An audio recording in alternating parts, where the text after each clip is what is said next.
Channel. ಇವತ್ತಿನ recipe ಬಂದು ಪಾಲಕ್ butter chicken ಅಂತ ಹೇಳಿ. ಬನ್ನಿ ಅದಕ್ಕೆ ಬೇಕಾಗಿರೋ ಇಂಗ್ರೀಡಿಯೆಂಟ್ಸ್ ಏನು ಅಂತ ನೋಡೋಣ. 2 ಕಟ್ಟು ಪಾಲಕ್ ತೊಗೊಂಡಿರೋದು, ಚೆನ್ನಾಗಿ ತೊಳೆದು ಇಟ್ಟಿರೋದು, ಮತ್ತು ಸ್ವಲ್ಪ ಪುದೀನ, ಸ್ವಲ್ಪ ಕೊತ್ತಂಬರಿ, ಮತ್ತು ಒಂದು ಅರ್ಧ ಇಂಚು ಶುಂಠಿ, 10 ರಿಂದ 15 ಹಸಿಮೆಣಸಿನ್ಕಾಯಿ, ಮತ್ತು 3 ಈರುಳ್ಳಿ. ಇದನ್ನೆಲ್ಲ ನಾವು ಬಂದು ರುಬ್ಬಕ್ಕೆ ಹಾಕೋಬೇಕು. ಇದಿಷ್ಟು ನಾವು ರುಬ್ಕೋಬೇಕು.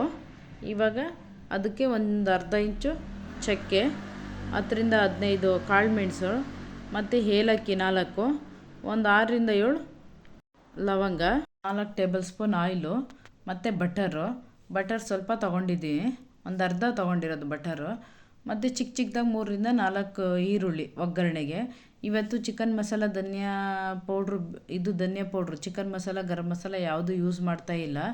ಮತ್ತು ಬೆಳ್ಳುಳ್ಳಿ 3 ರಿಂದ 4 ಗೆಡ್ಡೆ ಬೆಳ್ಳುಳ್ಳಿ ತೊಗೊಂಡಿರೋದು. 2 kg ಚಿಕನ್ ತೊಗೊಂಡಿರೋದು. ನೋಡಿ ಪೀಸಸ್ಸು ಅಷ್ಟೇ ಮೀಡಿಯಮ್ ಆಗಿದೆ, ತುಂಬ ದಪ್ಪನೂ ಇಲ್ಲ, ತುಂಬ ಸಣ್ಣನೂ ಇಲ್ಲ, ಮೀಡಿಯಮಾಗಿ. ನಾವು ಯಾವಾಗಲೂ ಮೀಡಿಯಮಾಗೆ ಒಡಿಸೋದು. ಇವತ್ತು ಇನ್ನೊಂದು ಏನಂದರೆ ವಿತೌಟ್ ಸ್ಕಿನ್ ತೊಗೊಂಡಿರೋದು, ವಿತ್ ಸ್ಕಿನ್ ತೊಗೊಂಡಿಲ್ಲ. ನೋಡೋಣ ಇವತ್ತು ಆ ರೀತಿ ವಿತೌಟ್ ಸ್ಕಿನ್ ತೊಗೊಳ್ಳೋಣ ಅಂತೇಳಿ ತೊಗೊಂಡಿರೋದು. ಈಗ ಪಾತ್ರೆ ಬಿಸಿಯಾಗಿದೆ, ಅದಕ್ಕೆ ಆಯಿಲ್ ಹಾಕ್ಕೊಳ್ಳೋಣ. ಆಯಿಲ್ ಅದೇ ಹೇಳಿದ್ವಲ್ಲ, 4 ಟೇಬಲ್ ಸ್ಪೂನ್ ಆಯಿಲ್ ತೊಗೊಂಡಿರೋದು. ಮತ್ತು ಆಯಿಲ್ ಸ್ವಲ್ಪ ಬಿಸಿ ಆದಮೇಲೆ ಬಟರ್ ಹಾಕ್ಕೊಳ್ಳೋಣ. ಬಟರ್ ಹಾಕಿದ್ಮೇಲೂ ಅಷ್ಟೇ, ಆ ಬಟರು ನೀಟಾಗಿ ಬಿಸಿ ಆಗಬೇಕು. ಅದೇನು ಗೊತ್ತಾ, ಬಟರ್ ಏನಾದರೂ ಅದು ಕರಗಲಿಲ್ಲ ಅಂದರೆ ಅದು ಚೆನ್ನಾಗಿರಲ್ಲ ಒಂದು ರೀತಿ. ಇವಾಗ ನೋಡಿ 1/4 ಟೇಬಲ್ ಸ್ಪೂನ್ ಸಾಸಿವೆ ಹಾಕ್ಕೋತಾ ಇರೋದು, 1/4 ಟೇಬಲ್ ಸ್ಪೂನ್ ಅರಿಶಿನ ಹಾಕ್ಕೋತಾ ಇರೋದು. ನೀವು ಅರಿಶಿನ ಹಾಕಿದ್ಮೇಲೆ ಬಟರ್ ಜೊತೆ ಚೆನ್ನಾಗಿ ಅದು ಬಿಸಿ ಆದರೆ ನೋಡಿ ಇಷ್ಟು ಚೆನ್ನಾಗಿ ಬರುತ್ತೆ. ಇದು ಅಷ್ಟೇ ನೋಡಿ ಹೆಂಗೆ ಬ್ರೌನ್ ಬರುತ್ತೆ ಅಂದರೆ ಅಷ್ಟು ಬ್ರೌನ್ ಬರೋವರೆಗೂ ನೀವು ಫ್ರೈ ಮಾಡಬೇಕು. ನೋಡಿ ಹೇಗೆ ಬಂದಿದೆ ಬ್ರೌನ್ ಕಲರ್ ಈರುಳ್ಳಿ. ಮತ್ತು ಅದಕ್ಕೆ ಧನಿಯಾ ಪೌಡ್ರ್ ಹಾಕ್ಕೋಬೇಕು. ಧನಿಯಾ ಪೌಡ್ರು ಮತ್ತು ಈರುಳ್ಳಿ ಸ್ವಲ್ಪ ಚೆನ್ನಾಗಿ ಮಿಕ್ಸ್ ಮಾಡಬೇಕು. ಮಿಕ್ಸ್ ಮಾಡಿ ಚೆನ್ನಾಗಿ ಮಿಕ್ಸ್ ಆದ ತಕ್ಷಣ ಆದಷ್ಟು ಇವಾಗ ನೀವು ಮಿಕ್ಸ್ ಮಾಡಬೇಕಾದ್ರೆ ಲೋ ಫ್ಲೇಮಲ್ಲೇ ಇಡಿ. ನೋಡಿ ಮುಂಚೆ ತೋರಿಸಿರೋ ಮಸಾಲೆ ರುಬ್ಬಿದ್ದೀವಲ್ಲ, ಆ ಮಸಾಲೆ ಹಾಕ್ಕೋಬೇಕು. ಮತ್ತು ಇದು ಬಂದು ಪಾಲಕ್ನ ನಾವು ಬೇಯಿಸಿ ರುಬ್ಬಿರೋದು ಪಾಲಕ್ ಸೊಪ್ಪನ್ನ ಬೇಯಿಸಿ ರುಬ್ಬಿ ಹಾಕ್ತಾ ಇರೋದು. ಹಸಿದು ಹಾಕೋಬಾರ್ದು, ಇನ್ನೊಂದು ಸರಿ ಹೇಳ್ತಾ ಇದ್ದೀನಿ, ಬೇಯಿಸಿ ರುಬ್ಬಿ ಹಾಕೋಬೇಕು ಇದನ್ನು ಪಾಲಕ್ನ.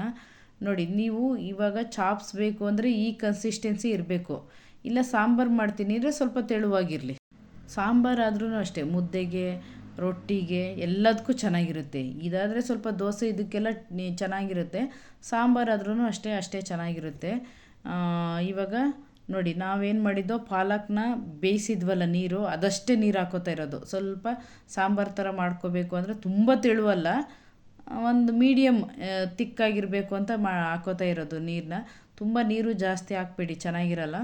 ಹಾಗಾಗಿ ನೋಡಿ ಇವಾಗ ಈ ಕನ್ಸಿಸ್ಟೆನ್ಸಿ ನಾವು ಮನೆಗೆ ಇವತ್ತು ಬೇಕು ಅಂತ ಮಾಡ್ಕೋತಾ ಇರೋದು.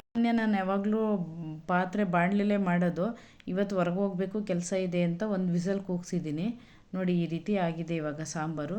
ತುಂಬ ಚೆನ್ನಾಗಿ ಬರುತ್ತೆ ಬಟರು ಮತ್ತು ಪಾಲಕ್ ಹಾಕಿ ಚಿಕನ್ ಮಾಡಿದರೆ. ನೀವು ದಯವಿಟ್ಟು ಮನೇಲಿ ಟ್ರೈ ಮಾಡಿ. ನಮ್ಮ ಚಾನಲ್ನ ಸಬ್ಸ್ಕ್ರೈಬ್ ಆಗಿ, ವೀಡಿಯೋಸ್ ಎಲ್ಲ ವಾಚ್ ಮಾಡಿ ದಯವಿಟ್ಟು. ನೀವು ಏನಾದರೂ ಕಮೆಂಟ್ ಮಾಡಿ ನಿಮಗೆ ಯಾವ ರೀತಿ ಬೇಕು ಈ ರೀತಿ ಮಾಡಿ ಅಂದರೆ ನಾವು ಅದನ್ನು ಮಾಡಿ ತೋರಿಸ್ತೀವಿ. Thank you for watching.